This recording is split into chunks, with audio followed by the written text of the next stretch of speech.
Welcome to today's webinar, Navigating Transitions, Practical Strategies for Success. Thank you for joining us. My name is Laura Crone, and I'm the Project Manager for Research and Education at the Advocate Medical Group Adult Down Syndrome Center in Park Ridge, Illinois, which is a suburb northwest of Chicago. We are a healthcare clinic for adolescents and adults with Down syndrome ages 12 and older. Since opening in 1992, our healthcare providers have seen over 6,000 patients with Down syndrome. In addition to providing patient care, we offer a variety of research and education opportunities, such as this webinar and our online resource library. Our online library contains over 500 articles, visuals, videos, and other resources related to health and well-being of individuals with Down syndrome. You can access it for free at the link on the slide. Before I introduce Dr. Frank, I have a few reminders. This webinar is being recorded, and the link to the recording and the slides from the webinar will be emailed to attendees within 1 week. There will be a Q&A at the end of the presentation. Please feel welcome to submit questions throughout the webinar using the Q&A option at the bottom of your screen. We will address as many of them as we can. Additionally, if you requested a certificate of attendance when you registered, you will receive an email with that certificate within a week. Our presenter today is Dr. Katie Frank. She has worked as an occupational therapist at the Adult Down Syndrome Center since 2016 and in the field of occupational therapy since 2001. In the interest of time, I'm going to share her full bio in the chat. We're really looking forward to today's presentation. Thanks for joining us, and with that, I'm going to turn it over to Dr. Frank. Thank you so much, Laura. So I would first like to start about my why I'm here at the Adult Down Syndrome Center and why I'm here with you guys today. This is my sister, Tori. She was born in 1984 and unfortunately passed away in 1987. But last year, the National Down Syndrome Society selected my sister Tori to be seen in Times Square. And so in the forefront of the picture that you can see is my older sister and myself looking at our younger sister right there in Times Square. So it was pretty amazing. But she is my guiding light and the reason I do all that I do. Just as a note that this presentation is for educational purposes only, we ask that you bring specific questions about your loved one to their medical or therapy providers.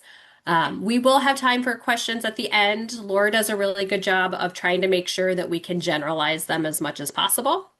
And then just know there aren't very many products that are discussed in this presentation, but just know that neither myself nor Advocate Health endorse any of these products or receive any money for endorse or for talking about them.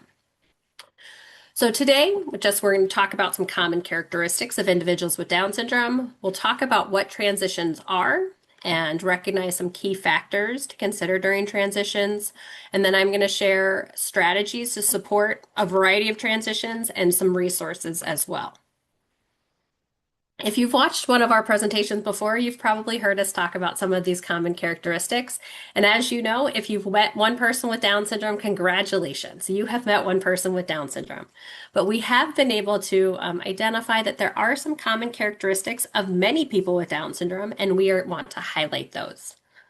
So we know that individuals with Down syndrome tend to have strong visual memory. So they're really good at remembering visual data. They almost have this videographic memory that they can remember things as if it's playing a video or a movie in their head. Challenges with having this strong visual memory are though that they can process what they hear slower than what they see. They have a limited sense of time in chronological order because that is a very abstract concept, which we're going to talk about next.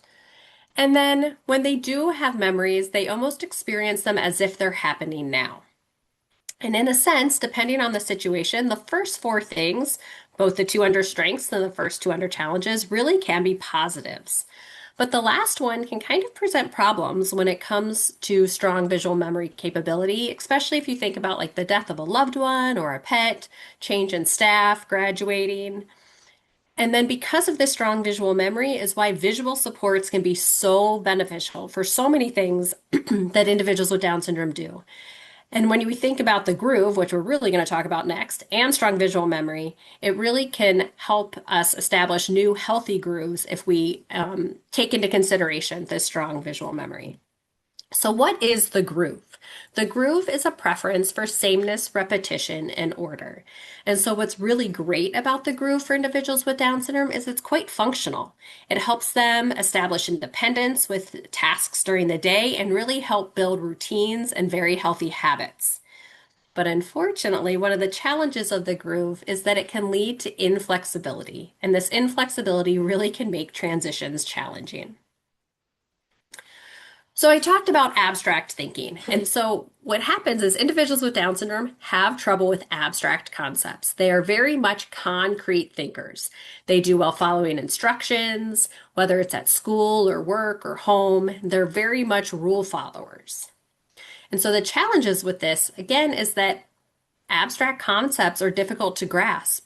And when it comes to transitions, it's things like the concept of time. Time is very abstract, and so that can make transitions hard. Concepts like death, abstract. Even though it's like one day they're here, the next day they aren't, but it's like, where are they? And all that, all those questions about death can be very abstract. Individuals with Down syndrome also take things very literally. So it's important to consider your wording or your phrasing when talking about difficult concepts to understand, or even with transitions. You don't want to say things like time to hit the road when you mean it's time to leave. And then they have trouble generalizing skills across environments or even with certain people. So if they learn something in one environment, they may only do it in that environment. Or if they do it with a certain person, they're always going to do it with that person. And so this can be really hard if there's a variety of caregivers or even a variety of environments that they're in during the day. And deviations from the instructions can be challenging. Again, because of that inflexibility, because of the groove, and wanting to make sure that the rules apply to everybody, or the instructions apply to everybody, not just that person with Down syndrome. And then the other thing we've kind of learned about individuals with Down syndrome is they're a little egocentric, right? They're very good at relating things back to themselves and their lives, but they can have trouble seeing the perspective of others. And so, again, when it comes to transitions, that can be challenging. And then the brain, there's this common characteristic of the brain when it comes to individuals with Down syndrome. And so their brain provides a unique perspective. And for many things, it's a great perspective, one that I'm sure most of us would love to have. However, the areas of the brain that are impacted are responsible for memory and planning and decision making, problem solving, their social behaviors, and their attention and language. And these are skills that we need to have in order to transition more easily and more quickly. And then finally, there's the receptive and expressive language. So we know that they have a really strong ability to understand what is being asked of them, but they may have difficulty then sharing their thoughts, right? So their receptive language is strong, their expressive language is less. And so they may hold thoughts in because it may either take too long for them to communicate their wants or needs, or they don't maybe have the words or know what the words are to share what they're thinking. They tend to have slower processing time. So when we have conversations with them, they may not seem like they're staying on topic, and it's because they might still be processing things that were said like a minute or a minute and a half ago. And so they answer, and yet the people they're participating in the conversation with may have already moved on past that topic. And then individuals with Down syndrome also use scripted speech at time. So this is words or phrases that they know that they might use in order to be part of a conversation, or they repeat things that they've heard on a movie or a video that maybe has nothing to do with what is being asked of them. And so it can be very hard to engage and interact with them if we're not familiar with them to understand why they're saying those things. And there may be a connection to that, but we just don't know because we're less familiar with the individual. So how can these common characteristics impact times of transition? We look at visual memory, Again, they have this strong memory of the way things were before. So if we're talking about changes from like moving to a new home, a new staff person, the death of a loved one, the death of a pet, things like that, even trying on new shoes, right? They remember what things used to be, and so it might be hard for them to transition to the way things, the new thing, the new strategy. And it can be difficult to pull an individual out of that visual memory in order to transition. So sometimes they get stuck in that visual memory and we can't um, move them past that. When it comes to the groove, they have certain routines. And so if we try to interrupt that routine in order to transition, again, they might get stuck. They may start all over and start that routine from the beginning, which is going to make that transition that much harder. They don't like unexpected change. So all of a sudden they're doing something and we say, okay, it's time to go. And we don't do any prep time for it. And they're not ready for it. And they need to finish their show, for instance, or whatever it might be. And one stepper process may lead into another. And we're going to talk about this where when we ask someone to transition, it's not really just that one transition we're talking about. There's lots of changes that happen in order to make that one transition occur, and it could be too many steps to process. We talked about how time is an abstract concept, and individuals with Down syndrome do better with concrete thinking. And then again, the inflexibility. So this has to do with the groove as well as being a concrete thinker, that they don't do well if things aren't how they're supposed to be. And again, they have that difficulty seeing alternative perspectives. So when you're like, it's time to go, we need to go now, they don't care because it doesn't really, they don't see how it applies to them. Then when it comes to the brain, motivation, they're engaged in a preferred activity and may not want to stop. They probably don't have that same sense of urgency that we have when we're trying to get them to transition. And they may not understand consequences the way that those without Down syndrome do. And when it comes to planning and initiation, they have difficulty knowing how to initiate or plan for a change. And again, they lack that skill because of brain development. And then when it comes to language, they have difficulty expressing themselves, so that may result in those maladaptive behaviors that we see. Receptive language can cause delays or confusion. So even though they do a nice job of kind of understanding what we're asking, if we talk too fast or give too many prompts, use too many words, it can cause confusion. And sometimes they might just give a quick or automatic response that is not accurate. We hear that a lot. It's time to go to school. No. But perhaps they're using that no not as a refusal, but as a, I hear you said something to me. I need time to process before I actually give you my answer. Right? So, or they could say, okay, right? So they're agreeing to do it and then they don't move. And so we see that a lot. So when we've talked about transitions, but what do I mean? And a good definition to keep in mind during this presentation is that a transition is a change or shift from one state, subject, place to another. And I think it's important for us to remember that even a seemingly simple transition can encompass multiple changes that make it challenging for a person with Down syndrome. So, for example, if they are watching TV in their room and they have to come downstairs for dinner, that's a change in activity, it's a change in location, and maybe even a change in their mental state or mental focus. And that can be a lot to process. So what might difficulty with transitions look like? We might see some of these maladaptive behaviors, right? Refusal. They may just ignore you. Are they really ignoring you though, or are they processing what you asked? They may move at a slow or slower pace. They could yell, cry, act out with some form of aggression towards themselves or someone else. Maybe they just freeze or shut down. So, what are some things we should consider when addressing difficulty with transitions? The first thing is motivation. Are there any consequences? But again, individuals with Down syndrome don't necessarily always understand consequences. So, is there a way for us to make the transition more desirable or help them transition in a more compliant manner? We might want to consider their sensory needs. So maybe we're asking them to transition from a quiet environment to a more hectic environment, a louder environment, more people, more things that are unexpected, and that can really wreak havoc on their sensory needs. Perhaps they need to be more regulated in order to transition. Thinking about the processing time. So we know they may process things slower. Are we giving them a warning? Are we allowing time to process the requests?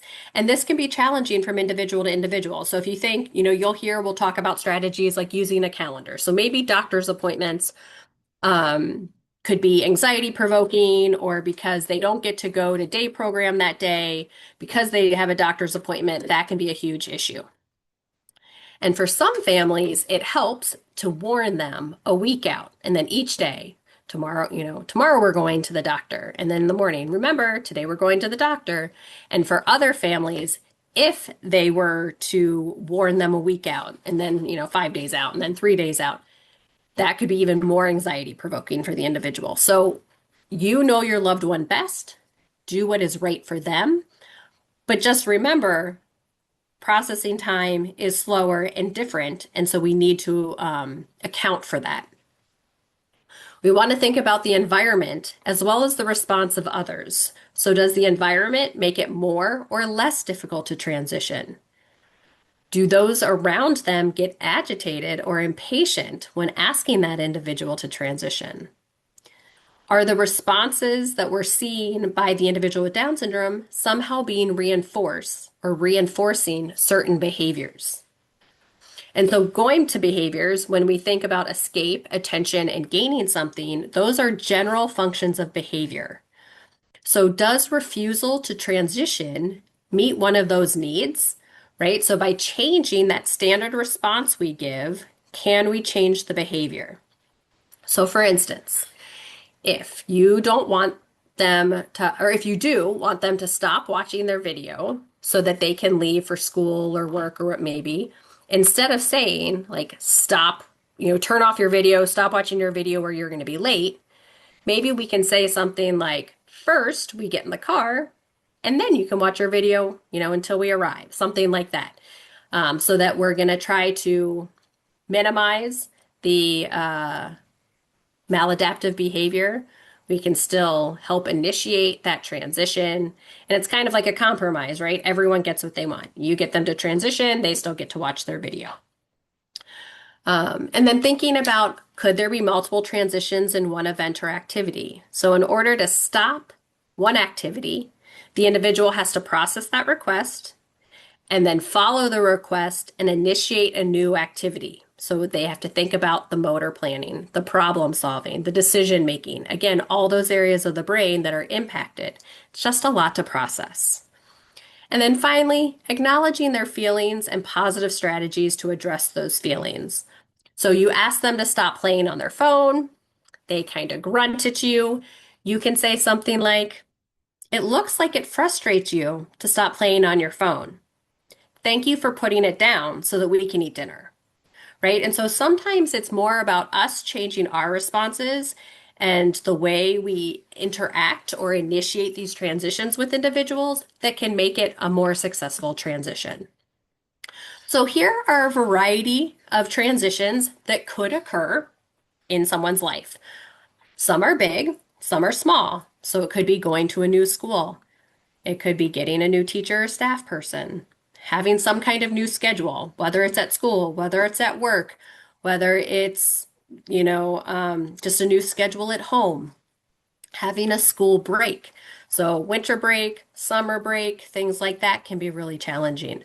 Moving to a new house, whether it's moving to a new house with family or moving into a group home or an apartment. Getting a new job, having a new boss or a coworker, graduating from high school and going into the transition program, or then even leaving the transition program. And then what happens? Maybe going to college, getting a new roommate or housemate. A sibling goes away to college or moves out of the house. Just daily transitions between activities or locations, right? Going from the bed to the bathroom in the morning so that you can start the morning routine, or, getting out of the house to go to school or work, or the bedtime routine. Seasonal changes. So a lot of people might not want to change the clothes that they wear between seasons. And so in the summer, we're still seeing people wearing their Ugg boots. Or in the winter, they're still coming in their, shorts, maybe with or without a winter coat, right? Other transitions could be just age-related changes or decreased mobility, just functional skill changes. The death or loss of a person or a pet, and then maybe even new family members like nieces and nephews or, brother-in-laws or sister-in-laws. So we're going to go through each of those examples now and talk about strategies that may work. So the first one is a new school. Let's think about Ben. He's starting at a new high school as a freshman, and this school is much bigger than his previous school, and his schedule is going to be different. He's even going to be changing classrooms now. That's a lot of transition. So not only is it just a new school, we're going to have new staff, new teachers, new peers, right? Again, a bigger school, a different schedule, changing classrooms. That can all seem very overwhelming. So what are some things we could put in place? We could use visuals, again, because we know they have a strong visual memory. Perhaps it's a picture of the classroom, a picture of the new teacher, some of his classmates, his schedule as a visual support, a map of the school where he can like kind of trace like how he's going to get from the front door into his classroom, right? All of these things to help him prepare and feel confident and successful. Perhaps before school starts, he gets a tour so he can see, again, because of that strong visual memory. We know that so many of them like know if you turn the wrong way or you say you're going to a place and you take a different route, they're like, whoa, whoa, where are we going? Right? So we can give that tour so they can visualize the new spaces they're going to be. Um, and then connecting with a peer buddy or a specific staff member, maybe it's his case manager or teacher, one-on-one, the social worker, all of that before school starts. Because I'm sure for any of us, if we had to go somewhere new, we feel more comfortable if we at least know one person that's going to be there. And this one's really important, and often the one that doesn't happen is that we want the school to be ready on day one for success because it's very much harder to change a routine. So whatever the way the classroom looks on day one, the schedule they have in place, it should work, because if it doesn't and they have to make changes, it's going to be a lot harder for that individual with Down syndrome to accept those changes. Right? So thinking about where the person needs to sit in the classroom. Do they need visuals? Do they have a one-on-one? Is it the same one-on-one they're going to have even in just that class, right? It doesn't have to be the same one-on-one all day, but things like that really should be in place. And schools have a harder time. They don't necessarily plan for that. And maybe they could even have a modified schedule. So maybe starting with a shorter day. Perhaps we know that for Ben, getting from the front door to the classroom with all of those other kids in the hallway, because he has to go through, the gen ed kids before he gets to his classroom, could be very overwhelming for him. So maybe he gets to arrive 10 minutes after the first bell so that everyone is already in their classes and he gets to walk through the hallway when it's a little quieter. Or we know that it gets really hectic at the end of the day, so maybe he gets to leave a little bit early, right? Or it could be he only goes for the morning, for the first 2 days, and then they add a bell each day after that, trying to help build up his endurance so that he can tolerate the new school day. When there's new teacher or staff, perhaps pictures of who the new people are, allowing time to meet beforehand, doing a meet and greet. And then this can be challenging, and some schools do it, some don't, but trying to build in flexibility with aides or one-on-ones in case someone isn't there, right? And so we often will see behavior if an aide or one-on-one is out for the day or the week because someone else is there. And so the individual may try to be manipulating them to their benefit because they don't want to do what they have to do. And they think that they can get away with it with that person, but they know with their original one-on-one they can't. So because of the groove, they typically do really well with one person, but maybe because of the groove, we need to help them learn flexibility. And so here is where maybe they have a different aide in each classroom, so that they're used to working with different people or a different aide each day, right? And again, it's going to vary from person to person because some individuals will do really well with that and some might not. We want to make sure that we talk about appropriate boundaries because there could be different rules in certain environments, right? So we want to provide those expectations. We want to make sure that like the old teacher or staff share information with the new teacher or staff in order to best support that individual. And so if we think about a scenario, we've got Eric, who he's been in the same school for years, but now he has a new teacher. And so he keeps running back to his old teacher and classroom. And obviously that's disruptive in his new classroom. So what could we do to help Eric?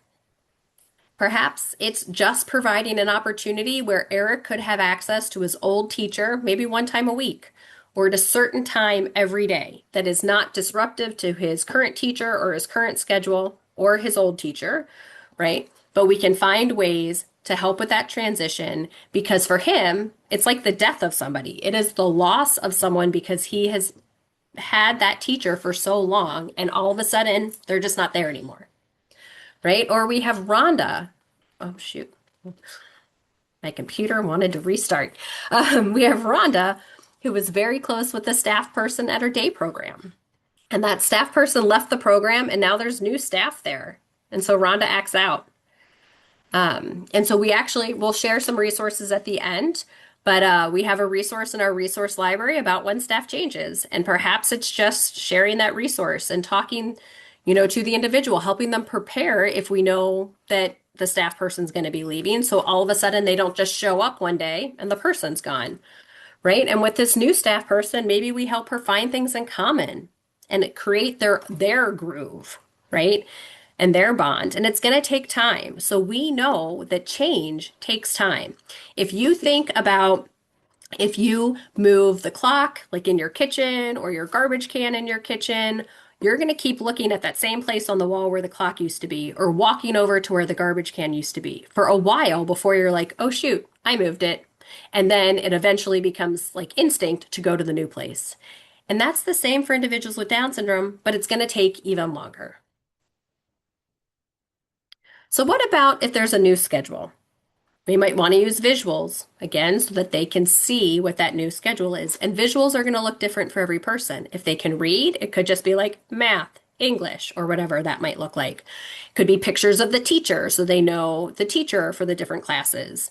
It could be, there could be some like concrete object that goes with each class. So with the math, it might be a calculator. With if they have social skills or something, it's a globe. Whatever that might be, they might need a visual if that's at school. But let's think about it at home. If we want to practice for a change in the schedule, so if they have to wake up at a new time, we don't just all of a sudden say, you have to wake up earlier now, and we're going to start tonight, right? You might have them start prepping a week beforehand or longer, where you kind of gradually have them go to bed just a little bit earlier so that they can wake up just that much earlier, right? You're going to want to build in natural breaks for a new schedule. But you want to also try to keep things consistent as best possible. So if there's a change in schedule at school, perhaps they still have that same peer buddy that might help them around, or that same classroom aide. And then the other thing is when we want to make a change, it helps if we can do that when it makes most sense to the individual. So if it's a new schedule at school, perhaps it's at the very beginning of the year, right? So the calendar year. So they go to school, August to December, they take winter break, their schedule changes in January when they come back to school, or after fall break, or after spring break, something like that. And when it comes time to thinking about pairing a change with something that makes sense.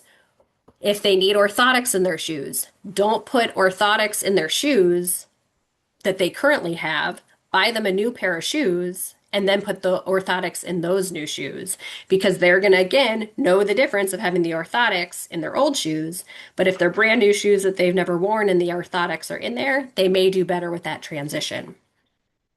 So let's think about Danny. His family signed him up for some new activities during the day. And so this is going to change his schedule where he needs to get out of the house earlier than before. So the family can do a calendar for the new activity.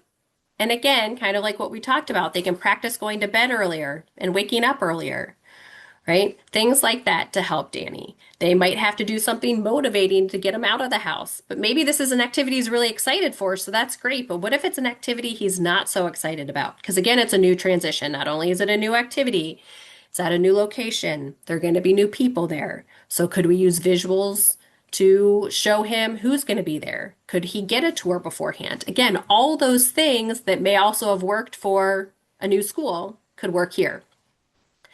Jackie is in high school and her schedule's changing with the new semester. So again, we want to give her a calendar of that schedule. Maybe we have her practice with a walkthrough going from class to class. Make sure that there are breaks during the day. Perhaps she has a peer buddy that meets her at one class and escorts her to her other class, right? All of that stuff can make change easier. Because again, change is hard for all of us. So school breaks can be a real challenging time, right? Because school's pretty structured, but then when an individual is at home, there is less structure. So what can we do? Again, for every transition, you're going to hear me talk about visuals. So here it might be a calendar for when the break is, when they go back to school. When they're home, you want to try to maintain a consistent sleep-wake schedule.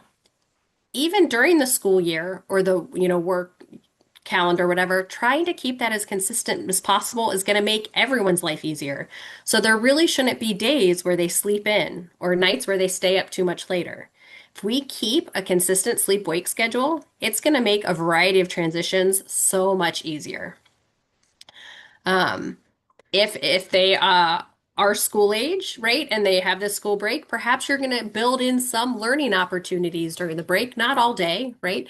Because you're the family, you're not the teacher, but just so that they can kind of stay in that groove of learning. But maybe they're going to learn chores at home or some new skill at home that isn't like doing a math worksheet.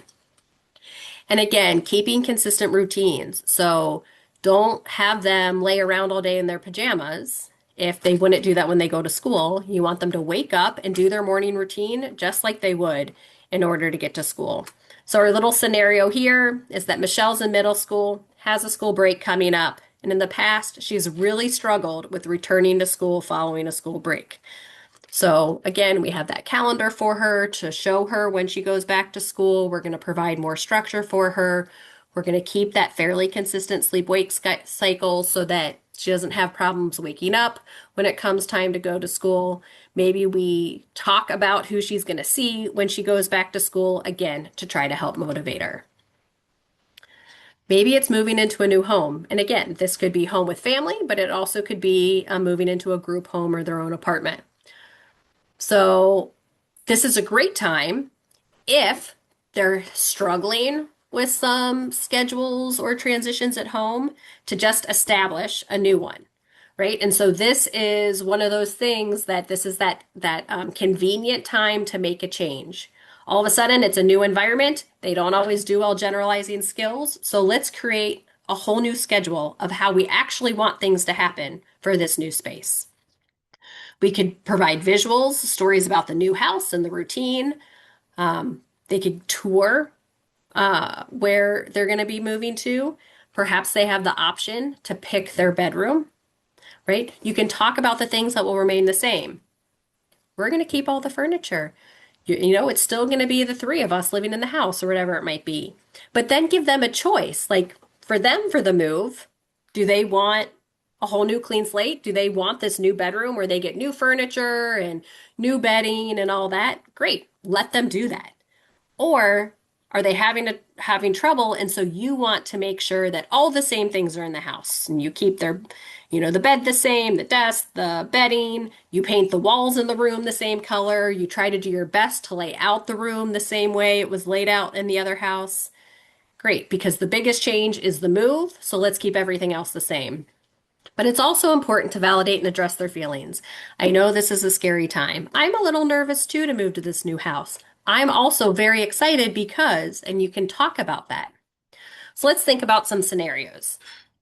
Peter moved to a new house and he's not sleeping very well in his new room, and he keeps attempting to sleep in his parents' bed. So we kind of have to problem solve. Why might he be doing this? Well, let's think about what could be different in this new room that we didn't realize at first. Well, guess what? At the previous house, there was a street light outside his window, and so his room wasn't as dark as it is now. So maybe we could just add a nightlight, right? Or maybe you're on a busier street and it's too noisy, so maybe you add a sound machine.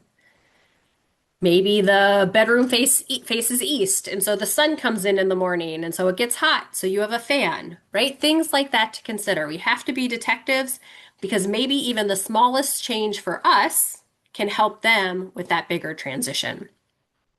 Or we have Sarah, who's going to be moving to a group home in the coming months, and she and her family want to prepare, but they also don't want to stress Sarah out.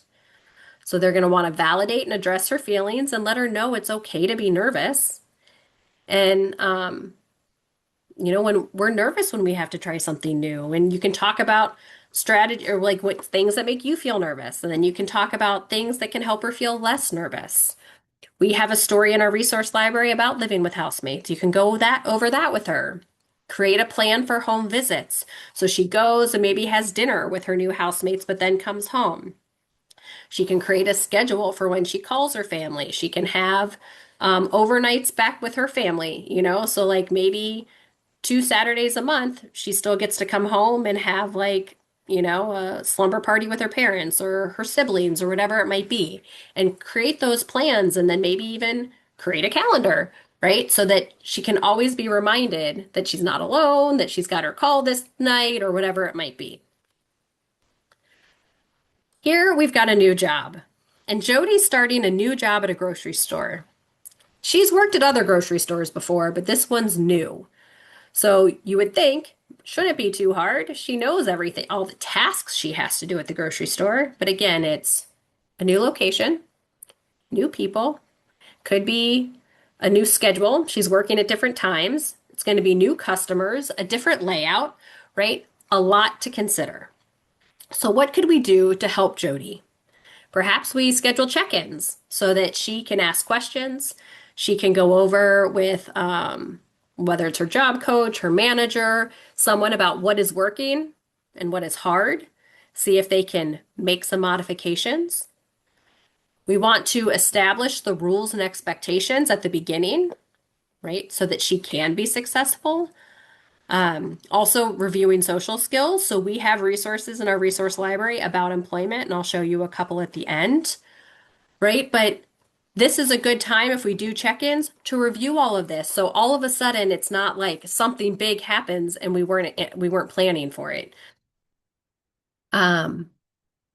Sometimes the idea of breaks and lunchtime, because it's so abstract, can be really hard for individuals who are working. And so they don't, even if they set a timer, like the 15 minutes, like who can eat lunch in 15 minutes, right? But they're expected to. So then maybe we think about ways to help them be successful. They just get a big snack to eat when they're there so that they can finish something in 15 minutes. We set timers.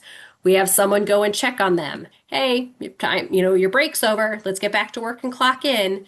Things like that. And again, at the same, time, they could have new boss and they can have new coworkers. So having that pre-meeting to meet with people, trying to keep whatever routine you can the same, the ones that are working at least, right? Because again, that generalization of skills. So if they have this new boss, they may do things differently for that new boss by choice than the old boss. So again, that's going to be that good time to make a healthy transition if they need to. So they were having trouble with a certain job task, but they didn't want to give it up. But now with the new boss, we can maybe modify their job task so that we can help them be successful. So let's think about Sam. His boss is retiring, and Sam has worked for him for years. And they have a really good relationship. And his new boss is starting next week, and Sam says, I want to quit. I don't want to work for this new person.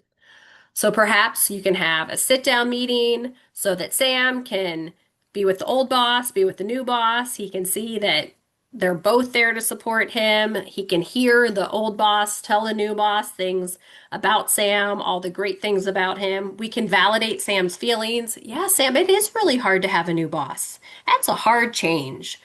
And then tell him about all the good things he can look forward to. Again, trying to keep some routines the same, whatever that might be. So perhaps we know his schedule. Shouldn't it be the thing that changes, no matter what? So we tell the new boss, he has to work Monday, Thursday, Saturday from 10 to 2. We're changing you. We can't change that, right? And then again, we have resources in our resource library about different things that might be helpful for Sam's new boss to know about what works for Sam? How does he learn best? How to interact with them, right? It's good to create rules for Sam, and then he's going to be a really great employee. We also have Finn, and he works at a cafe. And business has been busy, so they've been adding an additional shift supervisor. And this new shift supervisor has made changes to the schedule as well as the tasks that need to be completed. Well, Finn doesn't like this, and he starts arguing with the supervisor and throws a tray. So maybe in this case, we need to support Finn with managing his emotions and coping strategies, right? It's okay to feel frustrated. It is not okay to do anything that hurts yourself or someone else, right? We can't let our volcano explode. Maybe he has a visual schedule of his new tasks. These are the tasks you have to complete, right? Perhaps if this is still too much, we ask the job, hey, so I know that it's really busy and there's this additional shift supervisor, but can Finn still stay with his old supervisor? I think it'll just make it helpful for everybody.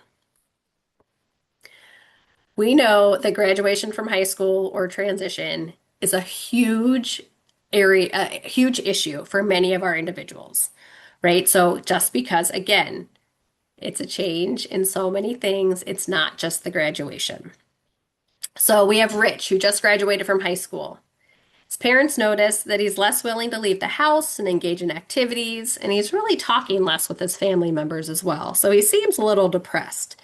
And it's because he graduated, so he's lost his routine and his structure, his friends, his teachers, his staff, like even maybe his bus driver, right? And that can be really hard. So before the transition, before the graduation, we want to make sure we're talking with the school staff and case managers about options. And then trying to put those activities into place and creating a plan. Because we know that if that individual starts sitting around after graduation at home for a long time, they get in that groove, and then it's going to be harder to get them to transition out of the house again to go to these activities because there is just naturally less structure and routine at home. So you've started to let Rich go to bed late, sleep in, he lays around in his pajamas all day. Of course, if he all of a sudden gets a job, it's going to be a lot harder to get him motivated to get up and out of the house because he's gotten into that groove. So that's why it's important to maintain that consistent sleep-wake schedule, to take opportunities for the socialization and learning and movement throughout the day, whatever that might look like. And talk with him and engage him in conversation about these changes and still trying to see if he can excuse me, visit his friends if they're still back at the transition program. Like the last Friday of every month, you go and have lunch with them, right? So he doesn't miss out on that, but validating his feelings. Rich might be talking all the time about his friends and his teachers at the transition program and the program he went to. whenever you start talking about emotions. But he doesn't want to talk about emotions, but he talks about this. And so that's his way of trying to tell you, I'm feeling strong emotions about not being in transition anymore. Right. And so, while this is something that is inevitable, it happens. It's important to try to have a plan so that we can go from one transition to the next more seamlessly. Here we have Maria, who just graduated from her transition program and is going away to college. At the end of the first semester, her parents find out that she wasn't really attending her classes, she wasn't socializing with her peers, she wasn't completing her self-care routines. So again, this sounds again like she was pretty depressed. Perhaps she was just overwhelmed, right? So she's going to a new environment with new people. She might not even be in the same city. So maybe she totally went to a college out of town, right? So things to think about before someone goes to college is being aware of all the areas you need to prep. They need to learn how to live on their own and do certain things. They need to be able to manage their schedule so they know when they can go to class. What are their social opportunities? Perhaps you were constantly planning their weekend activities, and now all of a sudden they don't know how to do that, and so they're staying in their room because they're having trouble with their calendar and not knowing where they are supposed to be. They just don't leave their room and they sleep all day. Maybe you send them away to college and they've never even gone to sleepaway camp. They've always been with you. How do you expect them to be successful all of a sudden? We need to plan more thoroughly to best support our individuals that who don't have the ability to make these plans for themselves. They don't have the decision-making skills. So we do visuals to prep. We put visuals in their room with their calendar, with their schedule of their events, right? We might even have to have a morning routine for them. These are the things you need to do before you go out the door to get to class. We want them to tour the campus. Perhaps we create that visual map for them. We put the people, like we have the buildings on campus and the people who are going to be in those buildings or whatever that might be. We do something that we just want to help them be as feasible as possible. We want to think about rules. Are they allowed to have guests in the room? What about alcohol use? What about spending money? Right? Are they supposed to eat in the cafeteria all the time because they have a meal plan, or do they have a budget for doing Uber Eats? Perhaps you check in with the RA or the disability resource offices to see what resources are available that you can help them put into place. Do they need, again, some peer buddy who can help get them from class to class? And again, consider the best living environment. Is it having a roommate? Because right now Maria maybe had her own room because they thought that was going to be safer for her, but perhaps she needs a roommate. Or is the dorm the best environment? Would she be better off in her own apartment with an aide? Is it better if she lives at home and commutes? Again, going to college in and of itself is a huge transition. And then think of all the skills she has to have, but then also all the planning we have to do to make sure that it's not just going to college. It's living on your own. It's doing your laundry. It's waking up by yourself. It's being motivated to know that you have to get out the door and go to class, things like that. Then we have if they have a new roommate or a housemate where they already live. Um, Again, we have resources on this that we'll show you, but you have to consider all the transitions that are involved with this. They are moving out. They're leaving their family. They're moving in somewhere new. They're living with new people. They're sharing common spaces with people they never shared spaces with before. You want to make sure that there are rules and routines and that those rules and routines apply to everybody. It's important that everybody kind of knows everyone else's preferences, and then the staff at the home work to make sure, like maybe I like to shower in the morning, but the new housemate does too. Well, we need to create a schedule. One of us showers in the morning and one of us showers at night. Or we both get to shower in the morning, but we only get 15 minutes in the bathroom so that the other person does so that there's a timer. Or maybe there's a workout room and we both like to exercise in the morning and there's never a schedule for working out. Well, maybe there's going to be one now. Right? And so then we also might have to put in some tools or items to help share spaces. So if we think about Joan, um, her former roommate moved to a group home. And so a new roommate is moving in next week, and Joan appears a little agitated. So we have to recognize that there's multiple factors. It's not just the loss of the roommate, but it's also getting a new roommate. So we want to help her by talking to her and validating her feelings. Yeah, it's okay to feel sad. It's okay to feel nervous. It's okay to feel mad, right? Whatever it might be. Have her meet the roommate in advance. Maybe they work together to establish the rules and routines. Where Brandon has always had his own room and bathroom in the group home. But a new housemate is moving in, and he will now be sharing the bathroom. So he's telling staff that he's worried about it and is preoccupied that the new housemate will touch all of his stuff. So perhaps he gets to meet the housemate in advance, providing visual reminders about how to respect privacy and belongings of others. Again, establishing those rules and routines to respect Brandon's current routine if possible, but also to allow the new housemate to have their own routine. And then again, providing things maybe in the bathroom. This is, Brandon's drawer. This is his housemate's drawer, things like that, so that they can divide the space and keep things private. Sibling, so I am running out of time. I'm going to start moving a little bit faster. I apologize. If a sibling is going to college or moving out, you know, especially if they're younger. So here, Nathan's younger sister is moving out to go to college, and when she leaves, Nathan just clears out his own room of his prized possessions and puts them in a box in the basement, and he's less engaged with his family and friends. So he can validate his feelings. It's hard when a sibling leaves, especially a younger sibling. Like, you didn't get to go to college yet. Why does she get to go? Brings up a lot of feelings. Let's model coping strategies. You can set up a time to visit her at college, to call, for them to call or FaceTime or Zoom. And then it's good to have conversations about this because some people with Down syndrome really want to be involved in their sibling moving out. Not only with visits, but maybe they want to like wear the college gear or, things like that. Others may want to find this is a time to focus on themselves. So maybe that's a good opportunity for you to sign them up for more different programs or class or change things about their room or wardrobe. And it's really okay to follow their lead, but also help support them.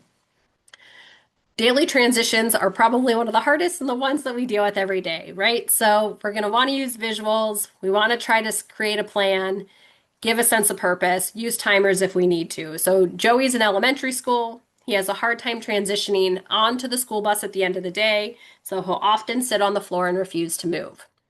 So maybe we give him a task like taking attendance on the bus. So that's something that's motivating for him. It gives him purpose, right? Maybe you have a fun task at the end of the day that leads into dismissal. So he gets a sensory walk in the hallway, a conga line out to the bus, something like that.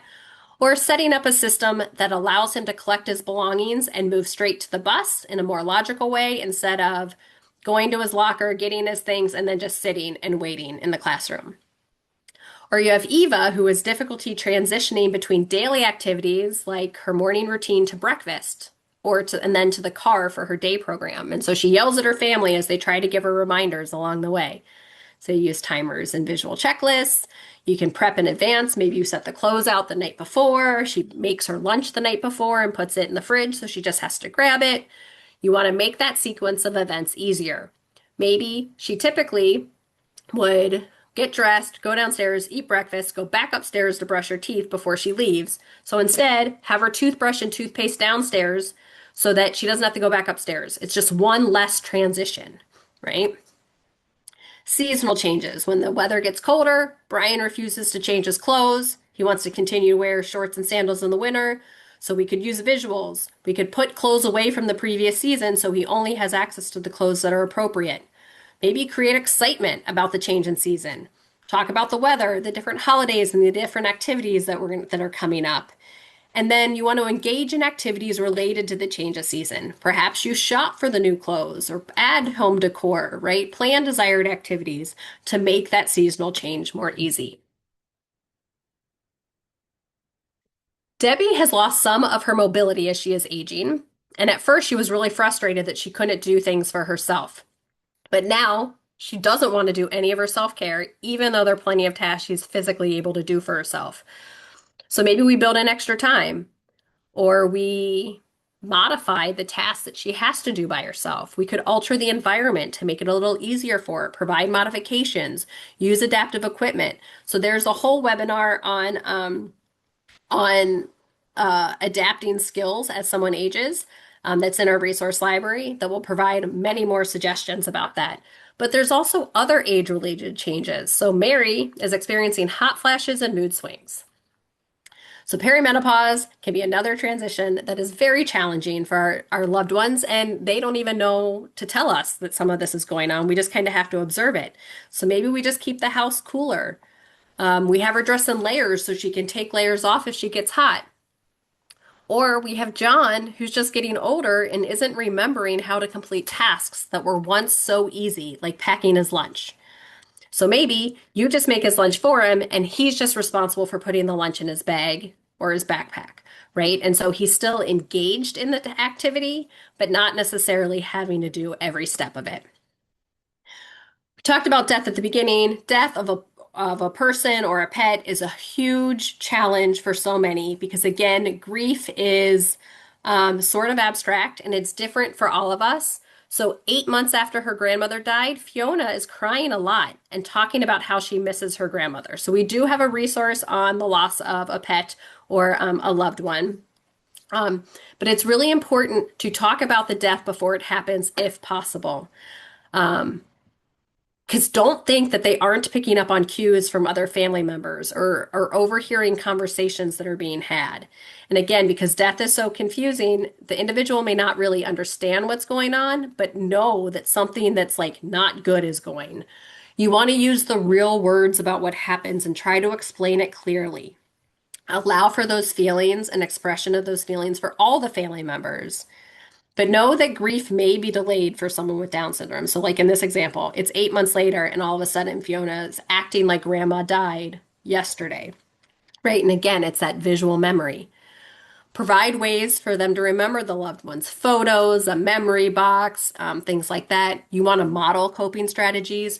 So, if 8 months later you're still devastated because your mom died, and you're having trouble moving around the house, well, Fiona's going to be modeling what you're doing. So sometimes you kind of have to just be aware of what you're doing and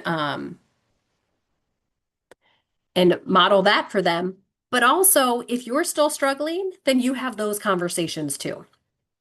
And then you want to plan ahead about how the death may lead to other transitions. So maybe it's the death of a parent, and then you are going to be changing houses, right? And so there could be a variety of other changes that happen with the loss of someone. And then the last one is new family members, right? So it's not just nieces and nephews, it could be a sister or brother-in-law, but you want to talk about the new arrival before it happens. Talk about their role as an aunt and uncle and set clear guidelines because maybe they want the baby to be their baby.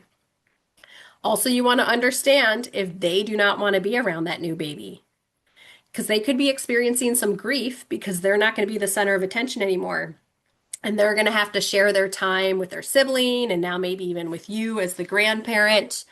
So you want to allow for feelings and the expression of feelings because, again, they may not be excited.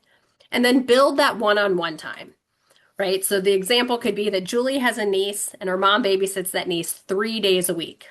Julie never wants to go to her sister's house to help babysit, and she talks negatively about the baby. So in this case, Julie doesn't like the baby. The baby's taken away, time with her mom, time with her sister.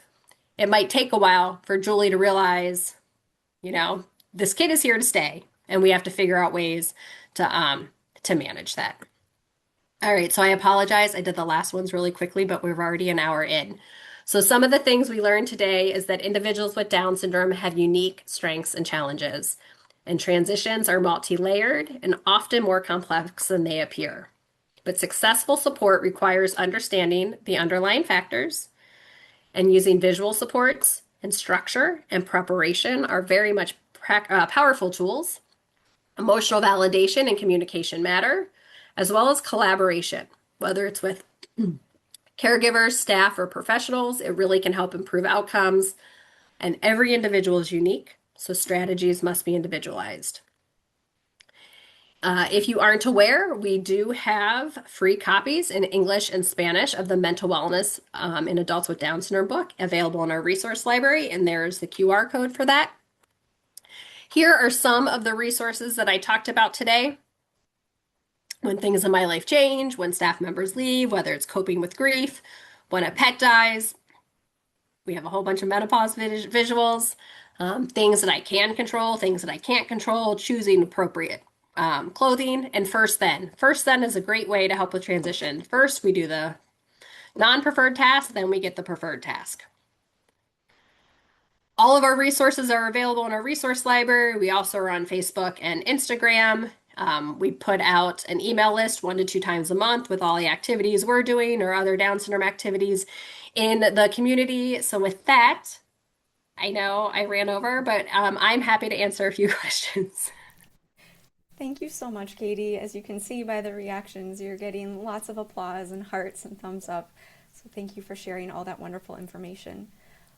As I mentioned in the chat, we'll go over a few minutes so that we can address some questions. If you need to drop off, we are recording, so you can view the Q&A once we send out the recording in about a week.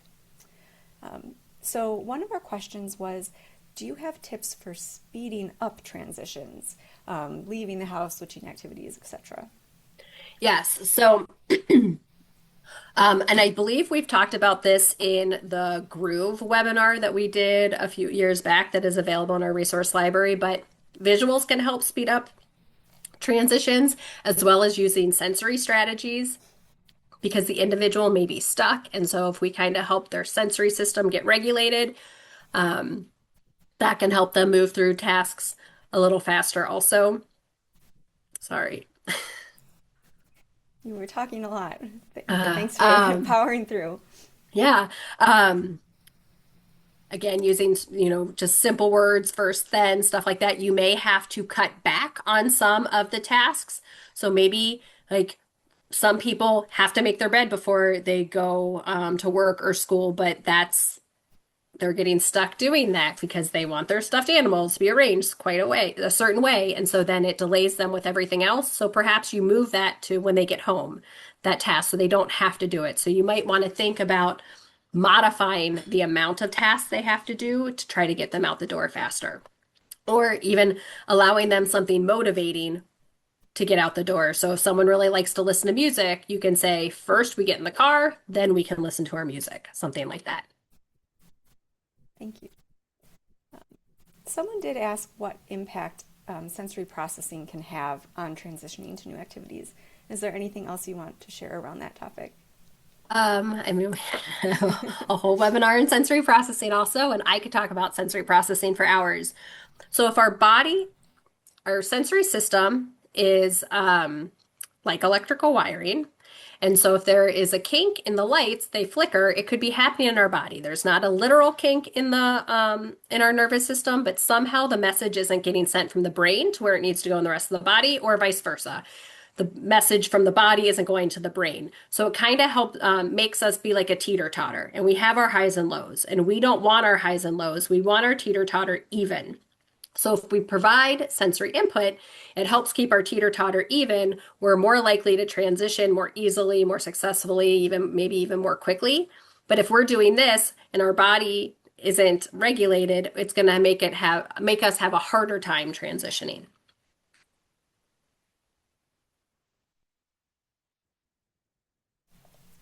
Thank you.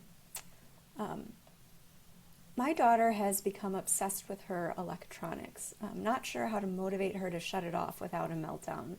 Do you have suggestions for transitioning away from electronics? Yeah, so I mean, we hear this a lot, and again, it can vary from person to person. So it could be there are certain times of the day they get their electronics. You could set timers. You could put certain filters on the electronics, so maybe they go off on their own. So then you're not the bad guy taking it away. It's like, oh no, it shut off, right? Or you disconnect the internet. They could earn time on their electronics, so they have to do certain things, like maybe a chore or something before they get it. You can also build in like natural times of transition. You can have your tablet now, but dinner is in however much time, and when I tell you it's time for dinner, the tablet goes off. Again, maybe it's not just you using those words, you create rules for use of electronics. And so they have to follow the rules, and then the rules become the bad guy, not you, right? Or a visual about that. And so sometimes that can all help. But I feel like that's a problem with society in general now, unfortunately. Yes, I think I can definitely relate. Um, you had touched on this, but just to emphasize, this individual is in high school and her boyfriend's going to be graduating next year. And it's causing some behaviors and not letting her make new friends. And she's afraid that next year is going to be really hard. Do you have any other strategies for that situation? Um, yeah, so I feel like you could kind of consider that being like when a sibling moves away, right? And so you can talk with them about the plans for what she and her boyfriend can do. Perhaps, I don't know if it's the boyfriend's telling her she can't make new friends, but maybe you could also help him support this, where he's going to say, I'm going to make some new friends when I go to college. That doesn't mean I've forgotten about you. You can make new friends too, where you can utilize that terminology. When he goes away to college, there's going to be new people there that he might become friends with, and that's okay. And that means you can make new friends too, but that doesn't change your relationship. You can still be boyfriend and girlfriend, and we can set these times where you get to talk and you get to FaceTime and you can visit with each other, things like that. Thank you. So in this question, it says while it's a strength to follow directions, my concern is being too compliant. What strategies can you suggest for empowering individuals to communicate what they may not want to do or feel comfortable with? Yeah, so individuals with Down syndrome are often people pleasers, right? And so they're just going to do things because they're told to. So we want to offer them choices. Do you want to do this or this? You have to do this today. Do you want to do it now or do you want to do it later? Things like that. When they say no, respect the no. So even when we talk about consent in general, it can be things like knocking on the door before entering their room when the door is closed, right? Parents often will just barge in or knock and open the door without waiting for that come in. So we need them to learn that people respect what they say so that if they say no, you can say, okay, I won't come in now, but I'm going to come back in 5 minutes, right? And so you're showing them that their words matter. And so it's using the little things to teach them. Because like you said, yeah, compliance, while it can be great in so many things, um, we want them to have a voice for themselves. And so trying to advocate for themselves. And you can just ask then, I want you to do this. Do you want to? And then we can work on compromise. Do you want to do it now? Or do you want to do it later kind of thing? Or how do you want to do it?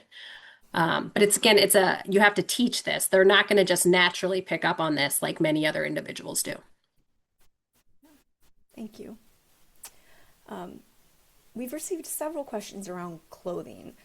Only wanting to wear certain clothing, not wanting to change clothing, wearing inappropriate clothing for the season. You mentioned some things, but is there anything else you wanted to add? Yeah, so we see this a lot too. I mean, one thing they could do is if they like to wear the same clothing every day, you can have just that many, like 5 pairs of those shorts. So at least they're putting on a new pair every day because they're clean, but it's the same outfit. You also can you get to wear that outfit on Tuesdays, and that you get to have to pick a different outfit for Wednesday, a different outfit for Thursday, things like that, so that you're not saying they can't wear it, but you're creating rules about when they can wear things. You can make sure that clothes that are not appropriate for the certain weather get removed. Um, I think things like that. Great, thank you. Um, we've also received questions about specifically about when individuals shut down or sort of get stuck during transitions. Do you have specific recommendations around that? So if they shut down, it's typically because they're so overwhelmed. So we've either given them too much information to process. We've given it to them in a way that they aren't processing fast enough. So that's really why visuals can be so helpful. or using things like, even if it's not a picture or visuals, just saying first this, then this, can really help try to minimize the shutting down. If they shut down, you can say something like, it looks like you're feeling overwhelmed right now. And you can like set a timer. I'm going to set a timer and I'm going to come back and check on you in a few minutes to see if I can help you, move forward. Thank you. What about helping individuals understand a parent or a grandparent's aging or dementia diagnosis? So we do have a resource in our resource library about people with Alzheimer's, whether it's a family member or whether it's like a housemate. So that could be really helpful. Um, and I think it's again letting them know things are happening, right? So you don't have to give every exact detail, but it could say, Dad's getting older. He's having a hard time, doing whatever it is. Do you remember when you had a hard time doing that? We might need to help him some. Or because he's having a hard time, he's gonna have someone here helping him, or he's gonna move somewhere else where someone's gonna help him. I think it's keeping them informed because all of a sudden, if they like something just happened and they hadn't been prepared for it, it's going to be that much worse. So, again, you don't have to give them every exact detail, but help them kind of understand what's going on because they're gonna feel. Another common characteristic that we didn't talk about is empathy radar. And so individuals with Down syndrome are able to like feel the emotions of those around them, and kind of internalize it. And so if they see that there's stress or something because you're feeling stressed because someone in the family is sick, they're going to feel that. And then they might start acting like they're stressed and have behaviors and not know why they're having that, right? Or maybe they just come up one day and hug you, or all of a sudden start acting on their best behavior. And it's because they can feel something is going on, but they don't know what it is. And they might also think that they did something wrong. So they want to try to make it better. So I think it's important to inform them with the information that they're going to understand. So again, you might not be telling them everything that's happening, but helping them kind of prepare for what could happen. Thank you. Oh, there are so many good questions, and I wish we had more time. But unfortunately, we are, as I mentioned, well past our time. But thank you all so much for joining us and staying on that extra time. We will be sending out the recording as well as the webinar slides so that you can review those and access the links. And stay tuned. We will be offering more webinars in 2026. And we hope you have a wonderful rest of your day. Thank you. Hi, thank you.